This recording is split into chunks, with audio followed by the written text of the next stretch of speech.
श्री श्री प्रेम भक्ति चंद्रिका साधन और सिद्धि का साजात्य।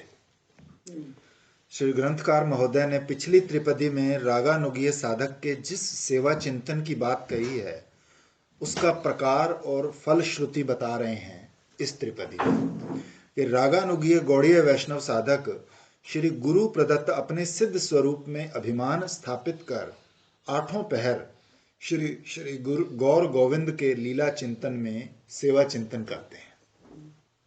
गौड़ीय वैष्णव आचार्य श्रीमद रूप गोस्वामी पाद ने अपने स्मरण मंगल स्तोत्र में अष्टकालीन लीला का संक्षिप्त सूत्रों में वर्णन किया है।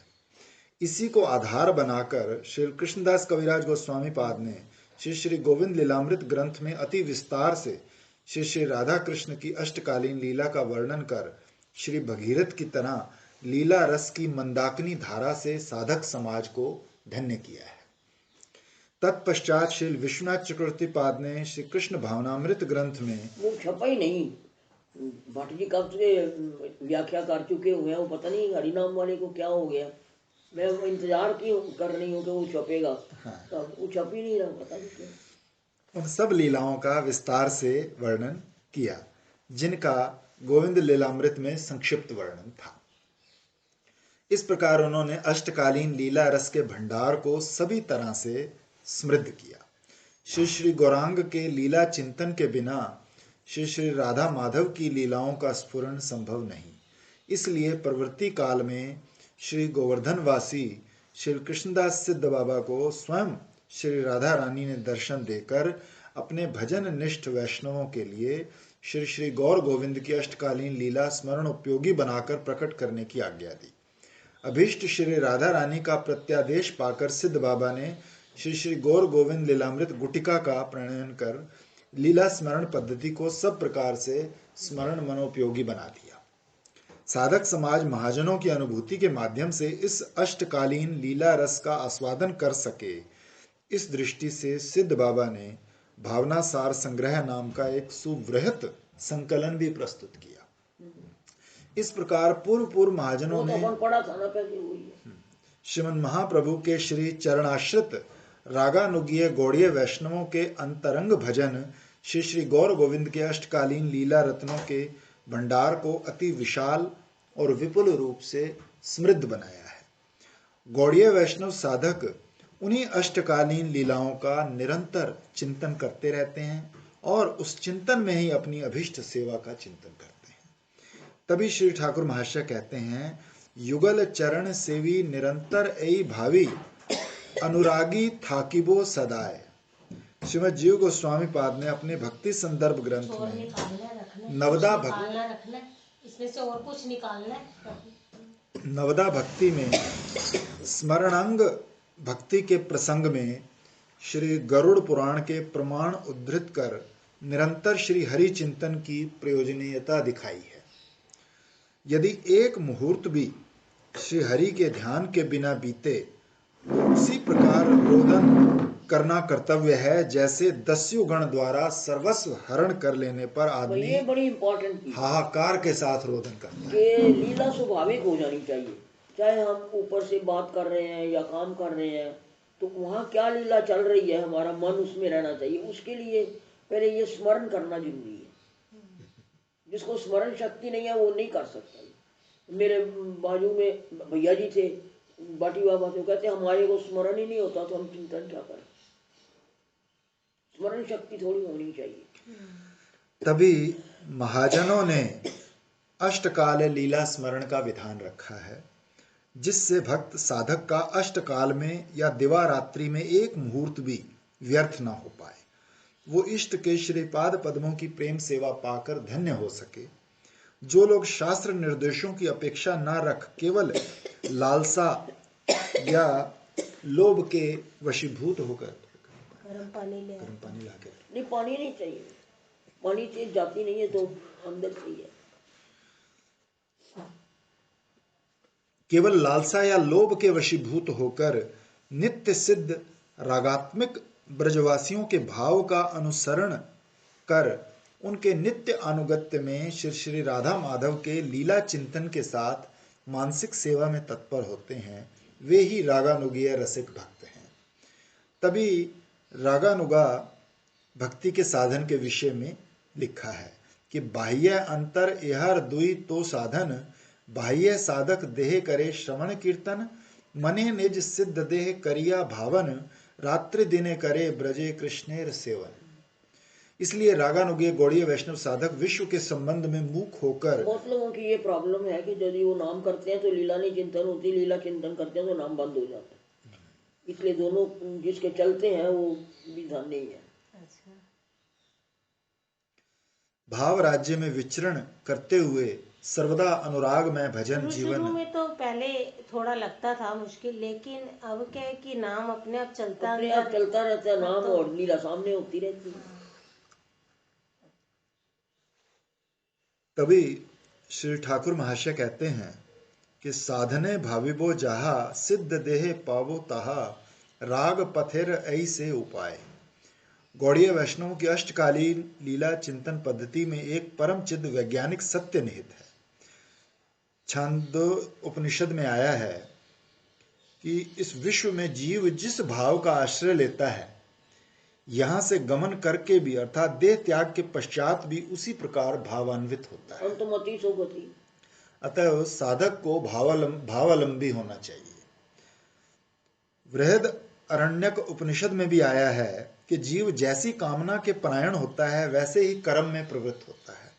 जिस कर्म में प्रवृत्त होता है वही कर्म संपादन करता है, और जो कर्म संपादन करता है तद अनुरूप फल भी प्राप्त करता है।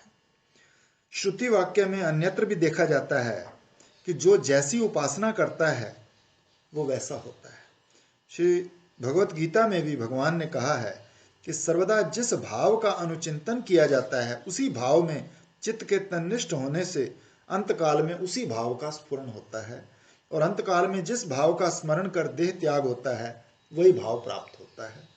अनुचिंतन या प्रगाढ़ चिंतन की ये शक्ति वैज्ञानिक सत्य है। श्रीमद् भागवत में भी आया है कि बलवान भृंगी कीड़े को दीवार पर अपने घर में बंद कर देता है तो वो दुर्बल कीट भय के कारण प्रगाढ़ चिंतन के फलस्वरूप देह त्याग किए बिना ही तद्रूप हो जाता है। प्राकृत वस्तु के अनुचिंतन या प्रगाढ़ चिंतन की ही शक्ति है। तब अप्राकृत चिद घन मूर्ति परम सत्य स्वरूप भगवान के चिंतन से ऊपर से उसमें चिन्मय भक्ति शक्ति की सहायता भी हो तो भक्त का संकल्प सत्य या सुसिद्ध होगा, इस बात में क्या संदेह है। श्री कृष्ण ने उद्धव जी से कहा कि मुझ में परायण व्यक्ति सत्य संकल्प मुझ में मनोनिवेश कर जैसा संकल्प करता है वैसी ही स्व अभीष्ट वस्तु प्राप्त करता है, अर्थात तद अनुरूप उसका संकल्प सिद्ध होता है।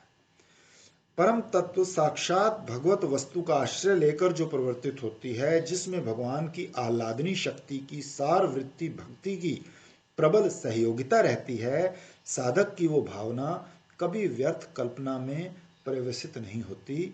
वो साधन में अष्टकाल श्री राधा माधव की सेवा का चिंतन करता है, सिद्ध देह से या अंतश्चिंतित श्री गुरु प्रदत्त मंजरी देह से वही प्राप्त करता है। इसमें अन्यथा या व्यभिचार नहीं होता। राग भजन के द्वारा स्व अभिष्ट सिद्धि का यही परम या सर्वश्रेष्ठ उपाय है। सीधी सी बात है, जिसका चिंतन करते मरोगे वही गति मिलेगी। अब भरत जी हिरण का चिंतन करते मरे तो हिरण बन गए, इसमें संदेह क्या है। हाँ बाकी क्या इस समय बड़ा ठीक एग्जाम्पल लगा आपका ये।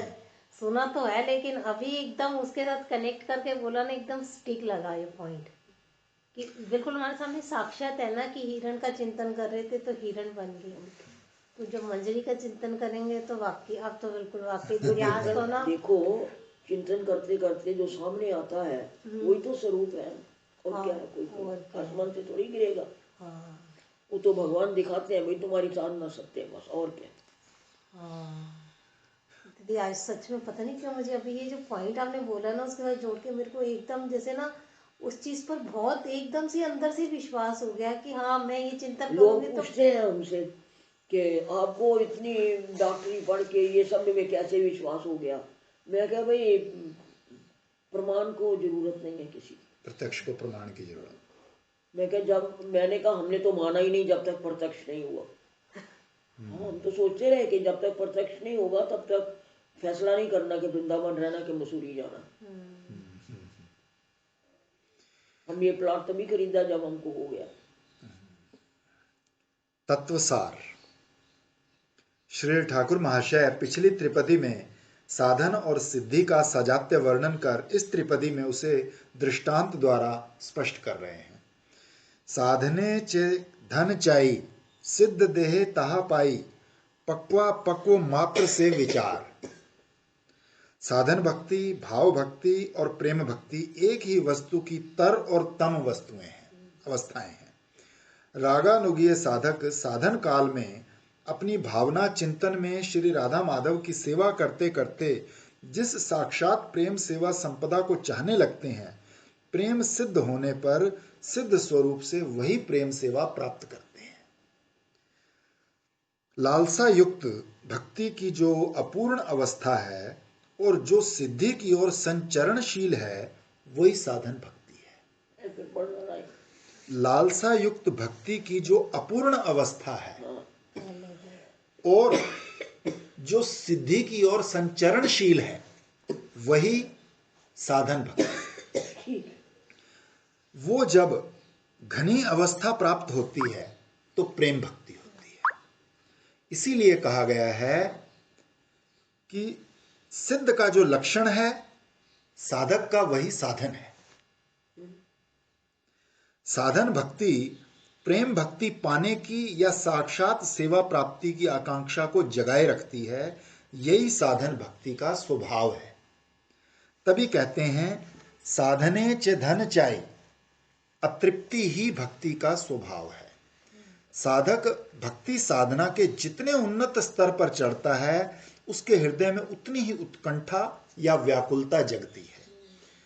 ये उत्कंठा व्याकुलता ही उसे शीघ्र प्रेम सिद्धि या साक्षात सेवा प्राप्ति के राज्य में ले जाती है। साधन भक्ति में भी प्रचुर आस्वादन निहित है। विशेषता राग साधक के लीला स्मरण में तो साक्षात की तरह सेवा का चिंतन होता है। अतएव उसके साधन काल में जो अपूर्व आस्वादन प्राप्त होता है, उसकी तुलना नहीं। तब साधक उसी से तृप्त होकर प्रेम प्राप्ति साक्षात सेवा प्राप्ति के अभाव को जगाए ना रखे तो अंत में आत्मारामता जैसी एक अवस्था आ सकती है। उससे साधक की भक्ति साधना में अग्रगति रुक जाती है। साधने च धन चाई, इस वाक्य में यह तथ्य भी गूढ़ रूप से छिपा है। यह समझना होगा कि साधक साधन अर्थात साधन दशा में जो धन अर्थात ब्रज में साक्षात श्री राधा माधव की प्रेम सेवा चाहेंगे, प्रेम प्राप्ति के पश्चात सिद्ध देह से वही प्राप्त करेंगे, ये सुनिश्चित है। सिद्ध देह ताहा पाई, तो गुरुदेव काम बीज काम गायत्री से दीक्षा देने के पश्चात साथ ही साथ श्री युगल उपासना और इष्ट के साथ संबंध ज्ञान की प्रतिपादक सिद्ध प्रणाली देते हैं। उसमें साधक के सिद्ध स्वरूप का नाम, वर्ण, वयस, स्वभाव आदि एकादश भावों का परिचय होता है। जिस प्रक्रिया से मानव के पाप आदि का विनाश कर दिव्य ज्ञान प्रदान किया जाता है, तत्वज्ञ पंडित गण उसी को दीक्षा कहते हैं, उसे दीक्षा कहते हैं। श्रीमद् जीव गोस्वामी पाद ने भक्ति संदर्भ के श्लोक में उद्धृत करने के पश्चात इस दिव्य ज्ञान के तात्पर्य के विषय में लिखा है कि जहां दिव्य ज्ञान से शक्ति संपन्न मंत्र में भगवत स्वरूप का ज्ञान और उसके द्वारा उसी मंत्र देवता भगवान के साथ साधक के संबंध विशेष का ज्ञान समझना होगा। इस विषय में श्री पद्म पुराण के उत्तरखंड आदि में अष्टाक्षर आदि मंत्रों के संबंध में जो विवरण है, उससे दिव्य ज्ञान शब्द का ऐसा अर्थ ही प्रतिपादित होता है। गौड़ीय वैष्णव संप्रदाय में ये संबंध विशेष ज्ञान हुआ मंत्र देवता श्री गोपीजन वल्लभ के साथ साधक के मंजरी स्वरूप के संबंध आदि एकादश भाव में। पद्म पुराण पाताल खंड में श्री कृष्ण रस तत्वज्ञ मधुर रस आश्रयी साधक की मानसी सेवा के उपयुक्त सिद्ध देह चिंतन की बात भी देखी जाती है।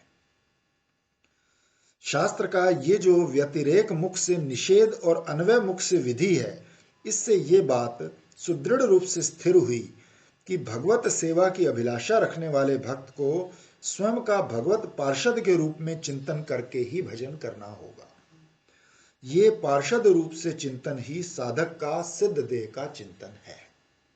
कोई कोई सोचते हैं कि पहले साधक का चिंतन एक कल्पित मानस देह का आश्रय लेकर ही प्रवर्तित होता है और बाद में भगवान उसके साधक भजन से संतुष्ट होकर यादृशी भावना यस्य सिद्धिर भवति तादृशी, तो इस नियम के अनुसार साधक के आत्मा को पार्षद बना देते हैं और इस प्रकार परिणाम में साधक को पार्षद देह सत्य होने पर भी चिंतन काल में वो कल्पित ही लगती है।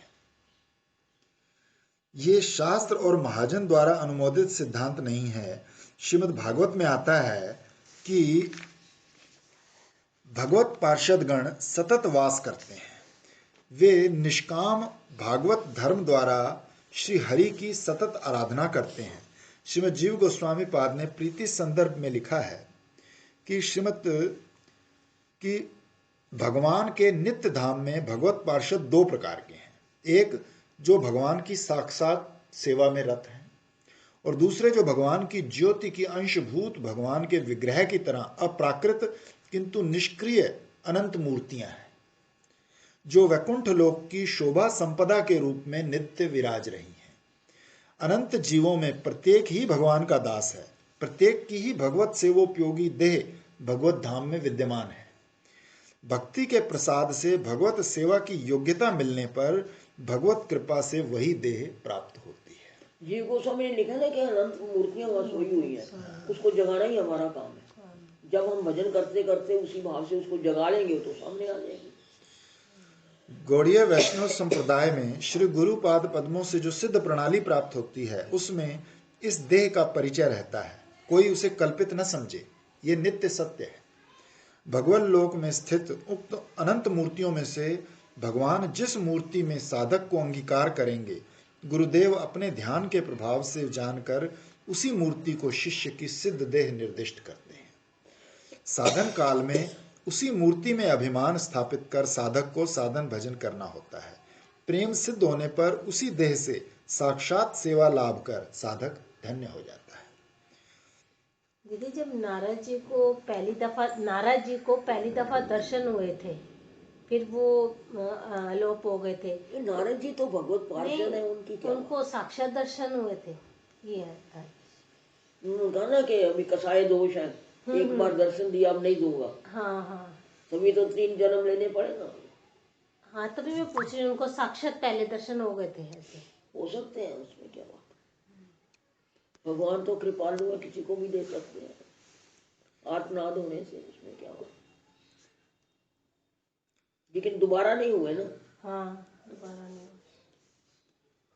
एक ही फल अपक्व अवस्था में खट्टा या कषाय रस युक्त और पकने पर सुमिष्ट स्वादिष्ट, तो उसी प्रकार जो साधन भक्ति है वही परिपक्व होने पर प्रेम आख्या प्राप्त करती है।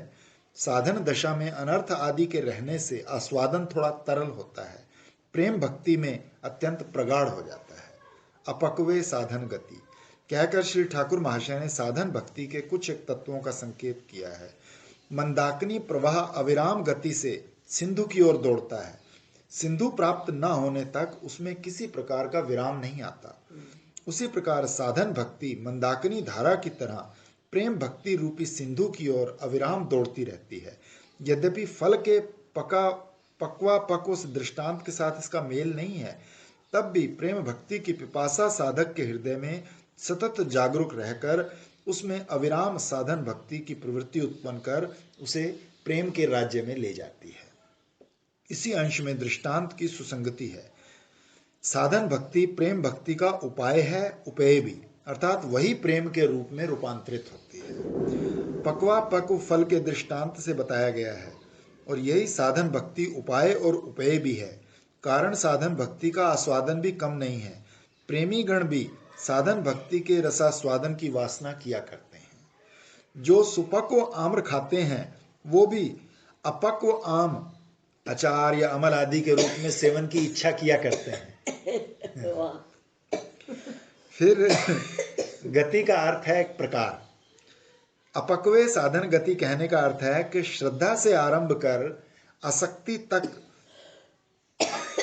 साधन भक्ति के सभी प्रकार अपक्व अवस्था बताते हैं। भाव भक्ति या रति ईशत पक्वावस्था है, प्रेम भक्ति ही परिपक्व अवस्था है। किसी किसी ग्रंथ में अपक्वे साधन रीति भी देखने में आया है। इससे भी रीति अर्थ में भक्त के वे ही क्रम बताए हैं, ऐसा जानना होगा। श्री ठाकुर महाशय कहते हैं, यही भक्ति लक्षण तत्व सार, अर्थात भक्ति साधना में जो चाहा जाता है सिद्धि में वही पाया जाता है। साधन में अपक्व, सिद्धि में पक्व, दोनों में केवल यही भेद है। यही भक्ति तत्व की सार बात है। अथवा श्री रूप मंजरी सार इत्यादि त्रिपदी से प्रारंभ कर इस त्रिपदी तक मंजरी भाव साधना के जो भी रहस्य व्यक्त हुए हैं वे ही भक्ति लक्षण तत्व के सार या चरम निर्यास हैं। भक्त भगवत पाद पद्मों की निष्काम सेवा ही भक्ति तत्व का लक्षण है। मंजरियों की निष्काम पवित्र सेवा की कहीं तुलना नहीं है, उनमें निष्कामता की पराकाष्ठा है। अनुराग पूर्वक ब्रजवास। इस त्रिपदी में श्री ठाकुर महाशय अनुराग के साथ ब्रजवास की ओर सखियों के गणों में गिने जाने की अभिलाषा कर रहे हैं। यहाँ साधक और सिद्ध दोनों ही देहों से स अनुराग ब्रजवास की प्रार्थना समझी जा सकती है। हम पहले साधक की दृष्टि से बात करते हैं। अनुराग का अर्थ स्थायी भाव के अंतर्गत अनुराग नहीं है, कारण वो साधक देह में उत्पन्न नहीं हो सकता। तभी श्री ठाकुर महाशय साधक देह से प्रीति, आसक्ति या आदर यत्न के साथ ब्रजवास की अभिलाषा प्रकट कर रहे हैं। श्रीमद रूप गोस्वामी पाद ने रागानुगीय साधकों को निरंतर ब्रजवास का परामर्श दिया है कि यहाँ तक कि जो देह से ब्रजवास करने में सक्षम हैं उन्हें भी मन ही मन ब्रजवास का संकल्प या अभिलाषा रखने का उपदेश दिया गया है। कारण कि ब्रजवास के फलस्वरूप ब्रज धाम के अचिंत्य प्रभाव से निरपराध साधक के चित्त में अति शीघ्र ही भाव का उदय होता है। साधु संग, भागवत श्रवण, विग्रह सेवन, नाम संकीर्तन और ब्रजवास, इस साधन पंचक में से प्रत्येक इतना अद्भुत वीरशाली है कि उसमें श्रद्धा तो दूर की बात, उसके अल्प मात्र संबंध से ही निरपराध साधक के चित्त में अविलंब भाव का उदय हो जाता है। अब प्रश्न हो सकता है कि साधक यथा योग्य साधन भजन के द्वारा ही श्रद्धा से आसक्ति तक के सोपान चढ़कर भाव राज्य में पहुंच पाता है, तो फिर इस साधन पंचक के अल्प संबंध से वो भाव कैसे उत्पन्न हो सकता है? तो इसके उत्तर में कहते हैं कि अलौकिक साधन पंचक ही ऐसी अचिंत्य शक्ति है। इनका स्वल्प संबंध मात्र ही भाव और भाव विषय को एक ही समय पर प्रकट कर देता है, किंतु साधक को अनुराग यानी प्रीति, आसक्ति या आदर यत्न के साथ ही ब्रजवास करना होता है, अन्यथा नाम अपराध आदि उत्पन्न हो जाते हैं और श्री धाम की अप्रसन्नता के फलस्वरूप साधक को फल प्राप्त करने में बहुत विलंब हो जाता है। तब यथा योग्य दुख या अनुताप आदि भोगने के बाद बहुत समय में श्री धाम के प्रसन्न होने पर ही धामवास की फल प्राप्ति संभव हो पाती है। दूसरी बात, रागानुगीय साधक की भाव में ब्रज रस की उपासना में ऐसा उद्दीपन का स्थान विश्व में ब्रज को छोड़ और कहीं नहीं। विश्व की बात दूर, उद्धव जी ने गोप कुमार को परामर्श दिया था कि वो ब्रज भाव की सिद्धि के लिए चिन्मय धाम वैकुंठ से लेकर उर्दू द्वारका तक को त्याग कर इस भौम ब्रज में ही वास करें। कितनी बड़ी बात है। भौम वृंदावन में वैसे लक्षण युक्त शून्य में अरण्य, सरित, गिरी आदि देखकर साधुगण में स्वतः सर्वदा दैन्य और प्रेम समुत्पन्न होता है। यहाँ साधुगण सर्वदा हाहा रवाक्रांत वदन से और महासंतापदग्ध हृदय से व्याकुल होकर अपने इष्ट देव का अनुसंधान किया करते हैं।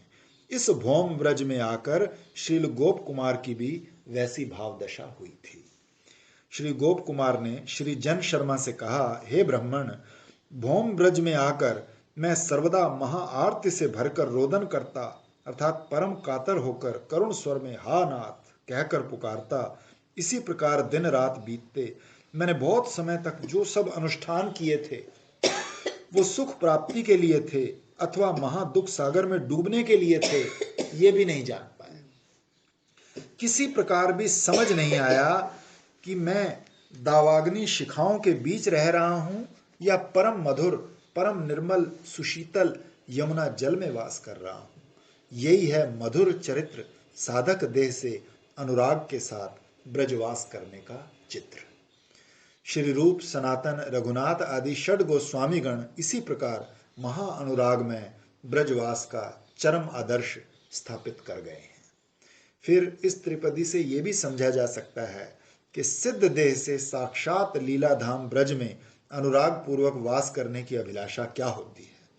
श्री विश्वनाथ चक्रवर्ती पाद ने भी श्री उज्ज्वल नीलमणि की आनंद चंद्रिका टीका में और राग वर्तम चंद्रिका में साधक के अंतश्चिंतित सिद्ध देह से लीला राज्य में जन्म लेने और अनुराग में ब्रजवास की जो सुसिद्धांत पूर्ण युक्ति दिखाई है, उसका मर्म अर्थ इस प्रकार है। जो लोग ब्रज भाव पर लुब्ध होकर रागानुगा मार्ग का भजन करते हैं, वे तद योग्य रागानुगा भजन विषयक उत्कंठा के अनुसार एकाकी या 2-3 जन मिलकर समय समय पर गोपी गर्भ से जन्म लेते हैं। ब्रज भूमि में गोपी रूप से जन्म लाभ कहने से अवतार के समय नित्य सिद्धा गोपियों की तरह साधन सिद्धाओं का भी अंतश्चिंतित सिद्ध स्वरूप से आविर्भाव ही समझ में आता है। वहां नित्य सिद्धा गोपियों के संग प्रभाव से दर्शन श्रवण गुण कीर्तन आदि के द्वारा स्नेह मान प्रणय राग अनुराग महाभाव तक उसी गोपी देह में ही आविर्भूत होते हैं।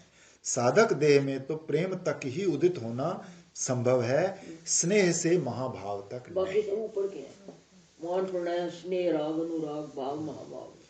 तो गोपी ग्रह में गोपी गर्भ से जन्म लिए बिना ये किसकी कन्या है, किसकी बहू है, किसकी स्त्री है इत्यादि नरलीला के व्यवहार भी सुसिद्ध नहीं हो सकते।